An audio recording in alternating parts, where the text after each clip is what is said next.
Hello all வணக்கம். பீடா, welcome to the show. India England ஒரு பயங்கரமான பரபரப்பான series.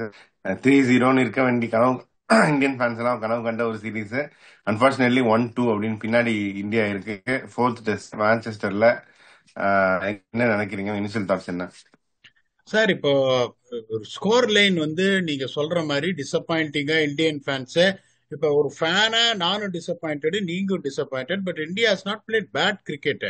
That is a honesty. First match 371 அப்படின்றது ஒரு செம டார்கெட். ஃபோர்த் இன்னிங்ஸ்ல அவங்க நல்லா ஆடி ஜெயிச்சாங்க. செகண்ட் மேட்ச் பயங்கரமா திருப்பி கொடுத்தாங்க. தேர்ட் மேட்ச் ஜெயிக்க வேண்டிய மேட்ச். அந்த 40 ரன் லீடு, அந்த லாஸ்ட் 4 விக்கெட்ஸ் ஃபர்ஸ்ட் இன்னிங்ஸ்ல நல்ல பொசிஷன்ல இருந்துட்டு அப்படியே விட்டுட்டாங்க. அதுக்கப்புறம் தே ஃபாட் ஹார்ட். 193 டார்கெட், 110க்கு ஆல் அவுட் ஆல 20 ரன்ல தான் தோத்தாங்க. நிறைய பேர் வந்து ஜடேஜா இப்படி ஆடி இருக்கலாம் அப்படி ஆடி இருக்கலாம் அவங்க ஒப்பீனியனை கொடுத்தாங்க. That is fair enough to be accepted because everyone's opinion is to be respected. அதனால India is not out played. இந்த ஸ்கோர் லைன் படிக்கும் போது வருத்தமா இருக்கே ஒழிய they will definitely bounce back. Manchester pitch will suit them, அதுல எந்த சந்தேகமும் கிடையாது உங்களுக்கு. இப்ப வந்துட்டு இந்த மான்செஸ்டர் கண்டிஷன்ஸுக்கு போறேன் பாருங்க. Average first inning score 366. கடைசி 12 டெஸ்ட் மேட்ச்ல சொல்றேன் நானு. Average second inning score 344. Average third inning score 294. கிடுகிடுன்னு ஸ்பீடப் ஆகும் இன்னிங்ஸ் 4ல. 219 all out, 219 average score innings 4ல. கடைசி 12 டெஸ்ட்ல பாருங்க, பேட்டிங் ஃபர்ஸ்ட் 6 ஜெயிச்சிருக்காங்க, பேட்டிங் செகண்ட் 4 ஜெயிச்சிருக்காங்க, 2 டிரா ஆயிருக்கு மழை வந்ததுனால. அப்படிங்கும் போது என்ன பொறுத்த வரைக்கும் இது ஒரு டெஃபினட்டான ஒரு பேட் ஃபர்ஸ்ட் பிட்ச். இதுவும் வந்து கொஞ்சம் ஸ்லோவா போற test match. First innings 3.37 run rate, 3.14 second innings, 3.56 third innings, 2.92 fourth innings. அப்படிங்கும் போது இது கொஞ்சம் ஸ்லோவா போற ஒரு இது, அதுல எந்த சந்தேகமும் கிடையாது.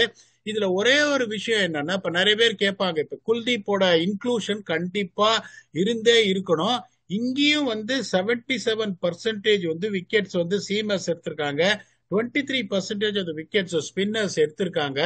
ஆனா உங்களுக்கு ஒரே ஒரு ஸ்டாட் சொல்றேன் பாருங்க. ஸ்பின்னர்ஸோட ஸ்ட்ரைக் ரேட் வந்துட்டு ஃபர்ஸ்ட் இன்னிங்ஸ்ல 107, செகண்ட் இன்னிங்ஸ்ல 90, 15 ஓவருக்கு ஒரு விக்கெட் எடுக்கிறாங்க. தேர்ட் இன்னிங்ஸ்ல திருப்பி 103, 17 ஓவருக்கு ஒரு விக்கெட் எடுக்கிறாங்க. ஃபோர்த் இன்னிங்ஸ்ல 44.72, 44.72னா every 7.5 overs they are picking up a wicket. அப்படிங்கும் போது you have to really understand the importance of spinners actually. அப்படிங்கும் போது உங்களுக்கு ஒரு ஃப்ரண்ட் லைன் ஸ்பின்னர் இருக்கணும். If India feels as my front line spinners are Jadeja and Washington Sundar அப்படின்னு அவங்க போனாங்கன்னா we cannot debate that. But என்னோட பொது என்னன்னா, குல்தீப் யாதவ் ஒரு அட்டாக்கிங் ஸ்பின்னர். ஃபோர்த் இன்னிங்ஸ்ன்றது எவ்வளவு இம்பார்ட்டன்ட்ன்றது போன மேட்ச்ல பார்த்தோம் நாம. இப்ப இன்னொரு அட்டாக்கிங் போலர் இப்ப யோசிச்சு பாருங்க. India did very well. அந்த third innings they restricted them to a sizable total of 193. அதுல எந்த சந்தேகமும் கிடையாது. இந்த மாதிரி ஒரு சிச்சுவேஷன் வந்து வேர் ஸ்பின்னர்ஸ் வில் பி எஃபெக்டிவ் அப்படிங்கும் போது தே ஷுட் பிளே குல்தீப். அதுல எந்த சந்தேகமும் கிடையாது. இதுல பாருங்க, இந்த மேட்ச் 6 டெஸ்ட் மேட்ச் ஜெயிச்சிருக்காங்க பேட்டிங் ஃபர்ஸ்ட் சொன்னேன். எப்படி ஜெயிச்சிருக்காங்கன்னு பாருங்க. Innings and 80 runs, 330 runs, 177 runs, 185 runs, 130 runs, 269 runs. 6 match அவங்க ஜெயிச்சதும் ஒரு சான்ஸே இல்ல செகண்ட் பேட்டிங்க்கு. அந்த மாதிரி டாமினேட் பண்ணி ஜெயிச்சிருக்காங்க. ஹையஸ்ட் ஃபர்ஸ்ட் இன்னிங் ஸ்கோர் பாருங்க, 589 ஃபார் 8 இங்கிலாந்து வர்சஸ் பாகிஸ்தான், 216. இந்த ரீசெண்ட் இதெல்லாம் சொல்றேன், ரொம்ப பின்னாடி போகாம. ஹையஸ்ட் செகண்ட் இன்னிங் ஸ்கோர் இப்ப ரீசெண்டா வந்து 592 all out England versus south Africa 2023. Highest third inning score 438 for 7 west Indies versus England. Highest fourth inning score 394 west Indies versus England in 2007. Highest successful chase in Manchester is 294 for 4 England versus New Zealand in 2008. இப்ப இங்கிலாந்துல இவங்க baseball ஆடி இந்த லேண்ட்ஸ்கேப்பை மாத்திட்டாங்களே ஒழிய இங்கிலாந்துல chasing fourth இன்னிங்ஸ்ல ஒரு 260 மேலன்றது எப்பவுமே ஒரு கஷ்டமான விஷயம். டே 1 பாருங்க 306 ஃபார் 6, டே 2 பாருங்க 295 ஃபார் 7, டே 3யும் பாருங்க 307 ஃபார் 8. அதுக்கப்புறம் என்ன ஆகுது பாருங்க, டே 4 274 ஃபார் 8, டே 5 258 ஃபார் 10. அந்த டே 4 வந்து உங்களுக்கு லஞ்சுக்கு அப்புறம் டே 5 பயங்கரமா ஸ்பீடப் ஆக ஆரம்பிக்கும் கேம். அப்போ உங்களுக்கு கரெக்டா அந்த கண்டிஷன்ஸை எக்ஸ்ப்ளாய்ட் பண்ற ஒரு ஸ்பின்னர் உங்களுக்கு கண்டிப்பா வேணும். இங்க யார் வந்து டாப் 10 விக்கெட் டேக்கர்ஸ் நான் சொல்றேன் பாருங்க. பெட்சர் அப்படின்னு ஒரு ஃபாஸ்ட் bowler, பிராட் ஆண்டர்சன், அதுக்கப்புறம் அவங்களை விட்டுருங்க, பிராட் ஆண்டர்சன் இல்லாத இதுவே கிடையாது. ரெண்டு பேரும் 1000 விக்கெட் எடுத்திருக்காங்க. இப்ப எங்க போற அப்படின்னு பாத்தீங்கன்னா, அதுக்கப்புறம் பாருங்க மாண்டி பனேசர் 3 டெஸ்ட் மேட்ச்ல 25 விக்கெட் எடுத்திருக்காரு வித் ஸ்ட்ரைக் ரேட் ஆஃப் 34.12. அதுக்கப்புறம் பாருங்க அந்த காலத்துல லான்ஸ் கிப்ஸ், அந்த காலத்துல இருந்து பாருங்க ஹிஸ்டரி எப்படி இருக்குன்னு. 3 டெஸ்ட் மேட்ச்ல 23 விக்கெட் லான்ஸ் கிப்ஸ். அதுக்கப்புறம் ஃப்ரீமேன் அப்படின்னு ஒரு லெக் ஸ்பின்னர், அவர்லாம் ரொம்ப ஆடி இருக்காரு அந்த காலத்துல. அதனால இருந்தாலும் சொல்றேன் இந்த டாப் 10ல பாருங்க. அதுக்கப்புறம் இந்த Jim Laker who created record by picking up 10 wickets and innings. அவரு பாருங்க 5 டெஸ்ட் மேட்ச்ல 27 wicket, strike rate of 38.44. Shane Warne 3 test match தான் ஆடி இருக்காரு, 21 விக்கெட் எடுத்திருக்காரு at an economy of 2.19 and a strike rate of 54.85. யோசிச்சு பாருங்க 3 டெஸ்ட் மேட்ச்ல எவ்வளவு இம்பாக்ட் கிரியேட் பண்ணிருக்காரு பாருங்க உங்களுக்கு மாண்டி பனேசர், ஷேன் வான்லாம். சோ ஸ்பின்னர்ஸோட இம்பார்ட்டன்ஸ் இங்க ரொம்ப ரொம்ப பெருசா தெரியும்.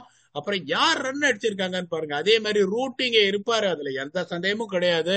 Michael Atherton with a strike rate of 37.50, 729 runs and an average of 40. Alex Stewart average of 52 with a strike rate of 58 average and 52 strike rate. Alistair Cook 57 average, 50 strike rate. So உங்களுக்கு எப்படி வந்து போயிருக்காங்க பாருங்க. இயன் bell விறுவிறுன்னு ஆடுறவர் 76 average, 53 strike rate. Michael வான் 50 average, 48 strike rate. Pen ஸ்டோக்ஸே பாருங்க இன்னைக்கு 579 run அடிச்சிருக்காரு, 52 average, 57 தான் ஸ்ட்ரைக் ரேட். இப்ப டாப்ல எங்கேயுமே ஜோ ரூட்டோட ஸ்ட்ரைக் ரேட்டும் 56 தான். இப்ப எங்க நீங்க வந்து ஒரு ஸ்டாட்ஸ் கொடுத்தீங்கனாலே யாராவது ஒரு 2 பேர் வந்து ஒரு 60 ஸ்ட்ரைக் ரேட்ல இருப்பாங்க. This is not the place where you can just go there and express yourself. Bowlers will always ask questions for the batsman அப்படிங்கும் போது உங்களுக்கு கிரைண்ட் பண்ணினே இருக்கணும், உங்களுக்கு ஆடினே இருக்கணும். ஒரு லெவலுக்கு மேல ஒரு 30-40 பால் ஆட்டிங்கன்னா அப்படியே சீட்டு போட்டு இங்க உக்காந்துடணும். That is a kind of the thing it is going to happen. இங்க இப்ப டீம் செலக்ஷன்ன்றது ரொம்ப ரொம்ப ரொம்ப இம்பார்ட்டன்ட் இங்க. அதான் அப்ப டீம் செலக்ஷன் வந்து என்ன அதை சொல்லுங்க. நிதிஷ் ரெட்டி இப்ப ரூல்ட் அவுட், ஆகாஷ் தீப் ஆட போறது இல்லைன்னு நினைக்கிறேன். ஹர்ஷதீப் சிங்க்கும் ஏதோ இன்ஜுரின்னு நினைக்கிறேன். அப்போ சேஞ்சஸ் கண்டிப்பா 2 சேஞ்சாவது இருக்கும்னு நினைக்கிறேன். பீடா நீங்க என்ன சொல்றீங்க? ஆகாஷ் தீப் வந்து 50-50ல இருக்காரு, நீங்க சொல்றது கரெக்ட்.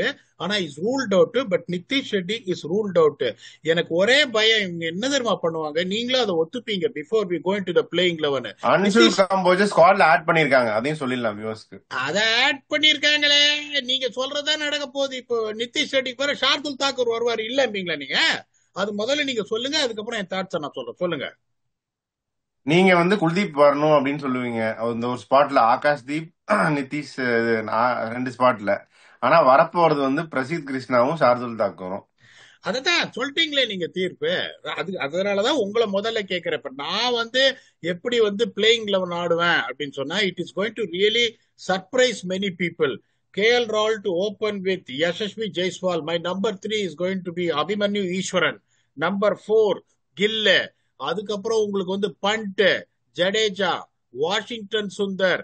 இப்ப வந்துட்டு ஹர்ஷதீப்புக்கும் இன்ஜுரின்றாங்க, அதனால எனக்கு அதை பத்தி என்னன்னு தெரியல. சிராஜ், பும்ரா நீங்க ஆடியே ஆகணும்.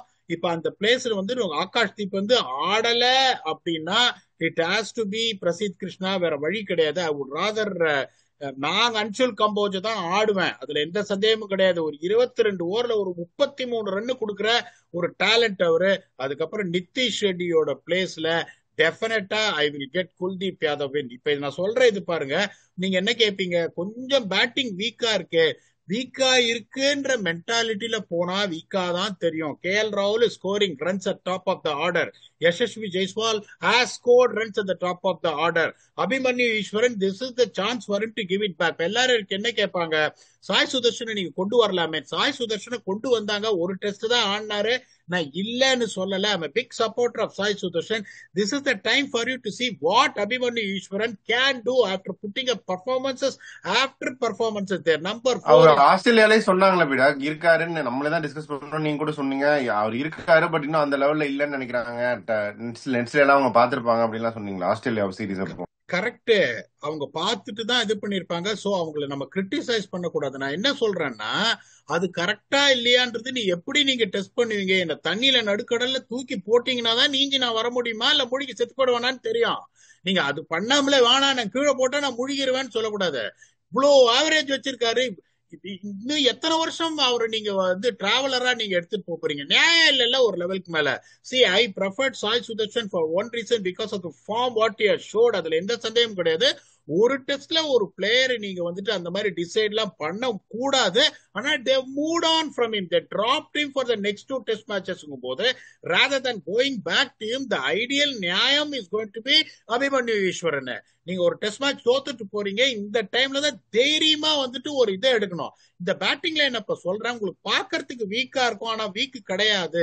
கேஎல் ராகுல், Jaiswal, Easwaran at 3, Gill at 4, Pant at 5, Jadeja at 6, அதுக்கப்புறம் வாஷிங்டன் சுந்தர் at 7. உனக்கு போரும்ன்ற நானு. இது போரும். எல்லாருமே ரன். யார் ரன் அடிக்கல? நான் உங்களை ஒரே ஒரு கேள்வி கேட்கிறேன். நீங்க விராட் கோலி, ரோஹித் சர்மான்னு பாக்காதீங்க. விராட் கோலி, ரோஹித் சர்மான்னு பாத்தீங்கன்னா இந்த பேட்டிங் லைன் வீக்கா தான் இருக்கும். ஆளை பாக்காதீங்க. இப்ப நான் உங்களுக்கு கேட்கிறேன், ஜடேஜா ரன் அடிப்பாரு, உங்களுக்கு அதுல கான்பிடன்ஸ் இருக்கா இல்லையா? Point number 1. Washington Sundar run அடிப்பாரு, உங்களுக்கு இதுல கான்பிடன்ஸ் இருக்கா இல்லையா? Point number 2. இருக்கு பீடா, அதான் எல்லாருக்கும் தெரியும். ஒன்னொன்னா நம்ம வரிசையா சொல்ல தேவையில்லை. பட் தென் அவங்க வந்து கருண் நாயருக்கு இன்னொரு சான்ஸ் கொடுப்பான் நான் நினைக்கிறேன். கருண் எல்லா நாயர் கதையும் கேட்டு கருண் நாயர் கொடுக்கட்டும், எனக்கு அதை பத்தி பிரச்சனையே கிடையாது. Not against it. இந்த டாப் 7 இதுதான் உங்களுக்கு டாப் 7. நான் சொல்ற அபிமன்யு ஈஸ்வரன். அபிமன்யு ஈஸ்வரன் இல்லைன்னா கருண் நாயர் ஃபைன். இன்னொன்னு சொல்றேன், ஒரே நிமிஷம். சொல்லுங்க சார். இன்னொன்னும் அவங்க பண்ணுவாங்க, ரெண்டு பேருமே இருக்க மாட்டாங்க. பந்த் வந்து கீப்பிங் பண்ண முடியாதுன்னு சொல்லிட்டு இருக்காங்க. அப்படி இல்லாட்டி துருவ் ஜூரல் வந்துருவாரு ரெண்டு பேருக்கு பதிலா. அதுவும் சான்ஸ் இருக்கு உங்களுக்கு. சோ அவங்க வந்து பந்த் will definitely play. அந்த இவரு ரன் அண்ட் டெஸ்கார்ட் யாரோ, Pant will definitely play, but whether he keep we are still not sure அந்த மாதிரி சொல்லியிருக்காங்க. அப்ப இருந்தா ஆடட்டும் சார் துருவ் ஜூரல், ஒன்னும் ப்ராப்ளம் இல்ல. வாஷிங்டன் சுந்தர நம்பர் 3 தள்ளுங்க. See, that is one thing is very very simple. Okay, you're saying that for a point, punt might play as a batsman. Absolutely no problem. இப்போ அப்படியே வந்து ஷஃபிள் பண்ணுங்க. உங்களுக்கு வந்து இன்னொரு சான்ஸ் நீங்க கொடுக்கறோம்னு நினைக்கிறீங்களா? You do that. You push Washington Sundar in at number 3. Washington Sundar is good enough to do that. இப்போ உங்களுக்கு அந்த மாதிரி பாத்தீங்கன்னா கேஎல் ராகுல், Yashasvi Jaiswal, Washington Sundar at 3, Gill at 4, உங்களுக்கு Pant at 5, Karun Nair at 6, Jadeja at 7. Still your batting line up look. அதுக்கப்புறம் நீங்க பும்ரா, அதுக்கப்புறம் முகமது சிராஜ், குல்தீப், அதுக்கப்புறம் உங்களுக்கு Anshul Kamboj. I will go with Anshul Kamboj. I'm not sure whether they're going to go with Anshul Kamboj. I might prefer Prasidh Krishna. என்னோட playing eleven on a point which you are saying that punt is ruled out from wicket keeping and he can only bat, that's absolutely fine. Dhruv Jurel has proved himself in test cricket. He won a series against England when the chips were down. So இந்த batting line உங்களுக்கு எப்படி இருக்கு? Jaiswal, KL ராகுல், number 3 Washington Sundar தள்ளுங்க. யாரும் ஆடுவாரியா? Number 4 Gill, number 5 Pant, number 6 Dhruv Jurel, number 7 Ravindra Jadeja, warrior Ravindra Jadeja number 7. இதுக்கப்புறம் உங்களுக்கு என்ன பேட்டிங், என்னையா பேட்டிங் இதுக்கு மேல வேணும்ன்றீங்க? Batsman has really put up a show. இப்ப எல்லாரும் என்ன சொல்லுவாங்க, எப்படி சார் நீங்க அதை சொல்லுவீங்க? 193 சேஸ் பண்ண முடியல, batsman has put up a show, நாக்குல நரம்பு இல்லாம பேசுறீங்க அப்படின்னு. The pitch was very difficult to bat when he reflected that it's not going to be easy. England also scored 193 தான். People has to understand that England has also scored 193 in the third innings in their home ground after they were 154 for 4. India 85 for 7 length got closer to winning the test match but lost. அப்படிங்கும் போது bowlers strengthen பண்ணுங்க. அன்ஷுல் கம்போஜ் 25 ஓவர்ல 72 run கொடுப்பாரு, ரன்னே கொடுக்க மாட்டாரு. That will allow Bumrah to explode. அதுக்கப்புறம் உங்களுக்கு வந்து Siraj to explode. Kuldeep Yadav is going to be attacking spinner. அவர் ரன் கொடுத்தா பரவாயில்ல. அந்த பக்கம் வாஷிங்டன் சுந்தரும் ரவீந்திர ஜடேஜாவும் கண்டெயின் பண்றதுக்கு சான்ஸ் இருக்கு. ரெண்டு அட்டாக்கிங் போலரும் ஃபுல் லென்த் விட்டுருங்க. 1-8 is going to be Bumrah, the other one is going to be Kuldeep Yadav. அது பக்கம் ஸ்குவீஸ் பண்ணுங்க. மான்செஸ்டர்ல ரன்னே வராது. If you do that and you can do your work with your top 7 batters, you got a massive chance of winning. சரி, பல்ட் இல்லைனாலும் இந்த மாதிரி ஒரு solution இருக்குன்னு நான் சொல்றேன். இதை ஒத்துக்கிறீங்களா? இல்ல பீடாக் பேட்டிங் ரொம்ப வீக்கா இருக்கு, ஷார்துல் தாக்கூர் ஆடி ஆக்கணும்ன்றீங்களா? நீங்க சொல்றது okay beeda, but Shardul Thakur தான் ஆடுவாரு. என்ன ஆகுதுன்னு பார்ப்போம். சோ நீங்க சொல்லுங்க, என்ன எட்ஜ் எல்லாம் கொடுங்க. இதைத்தான் நான் சொல்றேன். அதுக்கப்புறம் இப்ப இங்கிலாந்துன்னு பாத்தீங்கன்னா ரொம்ப ஈஸி. அந்த லியாம் டாசனை கொண்டு வந்துருவாங்க. அவர் வந்துட்டு அவரும் ஒரு 27 ஓவர்ல ஒரு 72 ரன் டிஃபென்சிவ் ஃபீல்ட், அவங்களுக்கு அதான் வேணும். குவிக்கா போடுவார் ஓவர்ஸ். பேட்டிங் வேற வயத்தறிச்சல கொட்டுவாரு. ஒரு 35 ரன் அடிப்பாரு. Is capable batsman. Liam Dawson coming in definitely will give England a little bit of edge in their batting which they already bat deep. So இப்போ அவங்களுக்கு பாத்தீங்கன்னா உங்க Duckett, Crawley, Pope, Joe Root, Harry Brook, Stokes, Jamie Smith, Woakes, Brydon Carse, Liam Dawson and Jofra Archer. Jofra Archer can bat at number 11. இது உங்களுக்கு என்ன சொல்றது, ஒரு ஒரு பெரிய ஸ்ட்ரென்த். எனக்கு ரொம்ப லாங் பேட்டிங்கா தெரியுது எனக்கு. இப்ப இங்க சொல்லிட்டோம் எப்படி இருக்கும் அவங்க அப்படின்னு. எடுக்கிறதும் அப்படிதான் எடுக்கிறாங்க பீடா. பார்த்து பார்த்து எடுக்கிறாங்க. பேட்டிங் பண்ணாதான், வெறும் bowler ஆ இருந்தாலும் பேட்டிங் அது அவர் ஆடிடுவார் சார். அதிகமாவே கொடுக்குறாங்க. லியம் டாசன் ஒரு 40 பால் கண்டிப்பா ஆடுவார். ஒரு கேப்பபிள், ஒரு பிரில்லியன் ஃபீல்டர். ரன்னே கொடுக்க மாட்டாரு. கரெக்டா ஃபீல்ட ஸ்ப்ரெட் பண்ணிட்டு ஒரு 2.7 எக்கானமில அவர் போட்டுருவார். He might not be a threat with the ball, but he is the one who is going to relax the fast bowlers by bowling those overs, which is not going to be expensive at all. So இங்க condition சொல்லிட்டோம். It's a bad first wicket. அதுல எந்த சந்தேகமும் கிடையாது. இதுல எப்படின்னா உங்களுக்கு கொஞ்சம் ஸ்லோவா வரும் ஆஃப் த விக்கெட்டுக்கான சீம் மூவ்மெண்ட் இருந்துட்டே இருக்கும். ஃபர்ஸ்ட் 2.5-3 நாள் fast bowlers will really come into the picture. It is going to be even battle between the bat and ball. I won't say that it is going to be the edge அப்படின்னு. உங்களுக்கு இதுல இன்னும் இதுலயும் சொல்றேன், மான்செஸ்டர்லயே it is not a new ball pitch. இதுல எப்படின்னா உங்களுக்கு இந்த 12 ஓவருக்கு அப்புறம் தான் உங்களுக்கு மான்செஸ்டர்ல மட்டும்தான் ஒரு சில சமயம் ரிவர்ஸ்லாம் ஆகும். 50 ஓவர் ஆனதுக்கு அப்புறம் ரிவர்ஸ் ஆக ஆரம்பிக்கும். நியூ பால்ல கொஞ்சம் கஷ்டமா இருக்கும் விக்கெட் எடுக்கிறதுக்கு. unless otherwise the batsman throw their wicket away, it is going to be something again.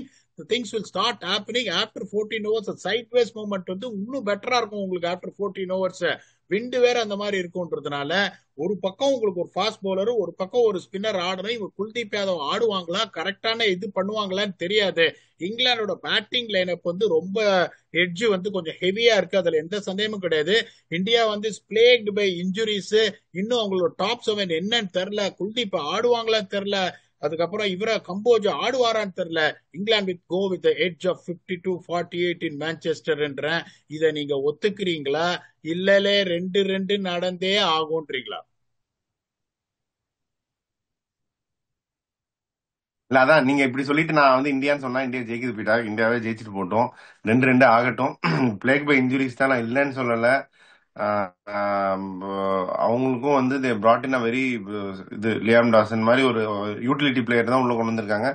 But then series ரொம்ப க்ளோஸா இருக்கு. அதான் அதனால any bowling with Kuldeep and Bumrah அடிக்கிற ராகுல், ரன் அடிக்கிற ராகுல், ரன் அடிக்கிற கில்லு, ஜெய்ஸ்வால் 3 பேர் ஃபார்ம்ல இருக்காங்க. நம்பர் 6 போனதுல இருந்து ஜடேஜா வேற லெவல் பிளேயர் ஆயிட்டாரு. ஸோ இந்த மாதிரி ஒரு 6-7 மேட்ச் வினர்ஸ் கண்டிப்பா இருக்கிற ஒரு டீம் வி கேனாட் டிஸ்கவுண்ட். என்ன நடக்கிறதுன்னு இப்ப நீங்க உங்களோட இத சொல்லிட்டீங்க. பட் நான் தான் சொல்றேன், if India can get their playing 11 right, their combination right. ஏன்னா எட்ஜ் ஒரு சில சமயம் 60-40, 63-37 கொடுக்கும் போதுதான் ஆக்சுவலி உங்களுக்கு இதா வருமே ஒழிய 52-48 இஸ் நாட் எட்ஜ். இந்த கரெக்டான இந்த பிளேயிங் 11, 2 அட்டாக்கிங் பவுலர்ஸ், அதுக்கப்புறம் 4 bowler டு சப்போர்ட் them, அதுக்கப்புறம் probably thinking about if Pant cannot keep Dhruv Jurel coming in, Washington சுந்தர நம்பர் 3 எடுத்து இந்த மாதிரி ஒரு இனோவேட்டிவா கரெக்டா இந்த கண்டிஷன்ஸ் தகுந்த மாதிரி அவங்க போனாங்கன்னா India has got a chance to turn the tables around on the edge what I have given. இப்ப ஃபேண்டசி கேப்பீங்க, நான் என்னோட இதுல எப்பவுமே கேஎல் ராகுல் இருப்பாரு, எப்பவுமே ரூட் இருப்பாரு. இந்த பிச்சு ஒரு மாதிரி 2 பேஸ்ட் பிச்சா இருக்கும். அதனால 2 ஃபாஸ்ட் பவுலர்ஸ் ஆர்ச்சர், பும்ரா 2 பேரும் எடுக்கிறேன். ஸ்டோக்ஸ் பாத்தீங்கன்னா திருப்பி பழைய ஸ்டோக்ஸ் மாதிரி 2 ஸ்பெல் ஆஃப் 9 and 10 ஓவர்ஸ் போட்டா இருப்பாருங்க. he means business. பேட்டிங் ஃபார்முக்கு வரல, பட் அந்த bowling performance would have inspired him actually to do well with the bat alsoன்றதுனால என்னோட 5 பிக் கேஎல் ராகுல், Joe Root, Jofra Archer, Jasprit Bumrah and Ben Stokes. நீங்க உங்களோட 5 பிக்க கொடுத்துருங்க. நான் என்ன கில்லு, ஜெய்ஸ்வால் 2 பேரும் எடுத்துருவேன், விடமாட்டேன். ஜடேஜாவையும் கண்டிப்பா விடமாட்டேன். இப்ப அவர் இருக்கிற பேட்டிங் ஃபார்முக்கு கண்டிப்பா ஜடேஜாவை நான் விடமாட்டேன். ஸோ ஜடேஜா, கில்லு, ஜெய்ஸ்வால் 3 பேர் எடுத்துடுறேன். குல்தீப் ஆடினார்னா நான் குல்தீப்பையும் கண்டிப்பா எடுப்பேன். அவரையும் என்னால விட முடியாது. ஜோ ரூட் நீங்க எடுக்கல அப்படின்னா நான் ஜோ ரூட் எடுத்துருவேன் அப்படின்னா. ஸோ இதான் என்னுடைய பிக்ஸ். ஜோ ரூட் நான் இன்கேஸ் எடுத்துட்டேன் அவங்க சார். குல்தீப் ஆடல அப்படின்னா நீங்க ஸ்டோக்ஸ் எடுத்துட்டு ஜோ ரூட் ஸோ எடுத்துட்டீங்க, ஓகே. ஜோஸ் அப்பனா நான் வந்து உள்ள வந்திருக்கிற டாசன் எடுப்பேன். அவர் ஸோ உள்ள வந்திருக்க டாசனே நான் எடுப்பேன். அவருக்கு சீட்டவே பிளேயிங் லெவனுக்குள்ள வந்துருவாரு. So is also not a bad pick அப்படின்னு நான் நினைக்கிறேன். அப்படின்னா பார்ப்போம். டக்கட்டையும் நான் எடுப்பேன். குல்தீப் ஆடலைன்னா குல்தீப் டாசன் 2 பேர்ல ஒரு எடுப்பேன். டக்கட்டையும் நான் கண்டிப்பா எடுப்பேன். ஸோ இதான் என்னோட ஃபேண்டசி. ஸோ ஃபேண்டசி பார்த்தாச்சு, பிளேயிங் லெவன் பேசிட்டோம், நம்மளும் ஒரு பிளேயிங் லெவன் டிஸ்கஸ் பண்றோம், அவங்க என்ன எடுப்பாங்கன்னு டிஸ்கஸ் பண்ணிட்டோம். 52-48 எட்ஜ் கொடுத்துருக்கீங்க, க்ளோஸா தான் இருக்கும், பட் இந்தியா ஜெயிப்பாங்க அப்படின்னு நான் நம்புறேன். அப்படியே உங்க ஃபைனல். அதுல பெரிய சந்தோஷப்பட வேண்டிய விஷயம் என்னன்னா கடைசியில அடிச்சு முடிச்சிங்க பாருங்க, இந்தியா ஜெயிப்பாங்கன்னு நினைக்கிறேன். அதுதான் இப்ப எல்லா வியூவர்ஸுக்கும் பூஸ்டா இருக்கும். நான் திருப்பியும் சொல்றேன், India's played good cricket. Only thing is the score line is disappointing. கண்டிஷன்ஸை பொறுத்து அவங்க அந்த பிளேயிங் லெவனை நம்ம சொல்ற அந்த playing level spin dominated attack led by Kuldeep Yadav, pace led by Jasprit Bumrah. தைரியமா okay I'm going to go with batter light, பரவாயில்ல நான் போலிங்ல உன்னோட பேட்டிங்கை நான் நிறுத்த போறேன் அப்படின்னு அவங்க போனாங்கன்னா டெஃபினட்டா நீங்க சொல்றது கண்டிப்பா நடக்க தான் போகுது. பார்ப்போம் என்ன நடக்குதுன்னு. Manchester always been like that. The spinners have come into the picture. அந்த 2017-2018 நாங்க போன போது ஒரு நல்ல பொசிஷன்ல இருந்தோம். மொயின் அலி வச்சு செஞ்சிட்டாருங்களே, விட்டு இவ்வளவு திருப்பினாரு. டு பி ஆனஸ்ட் வித் 370 நம்ம சேசிங்க. 370 கஷ்டம், பட் 170 ஃபார் 1 இருந்தோம். அதுக்கப்புறம் சரசரன்னு விழுந்தோம். அன்பிளேபிளா இருந்தது. சர்ருபுருன்னு திரும்பிச்சு அவருக்கு. மகாராஜும் அங்க ரொம்ப நல்லா போட்டாரு. பாப்போம் இந்தியா என்ன பிளேயிங் லெவன் செலக்ட் பண்றாங்கன்னு. Will come every day and reflect our review on day 1, day 2, day 3, day 4, day 5 with your octopus to see which team is going up and down or which team is going to be straight on top every day in the edge what we have given. Until we come back and entertain you for day 1 review for India and England, test number 4 in Manchester with your very own Kingpin Octopus. Thanks a lot and bye bye.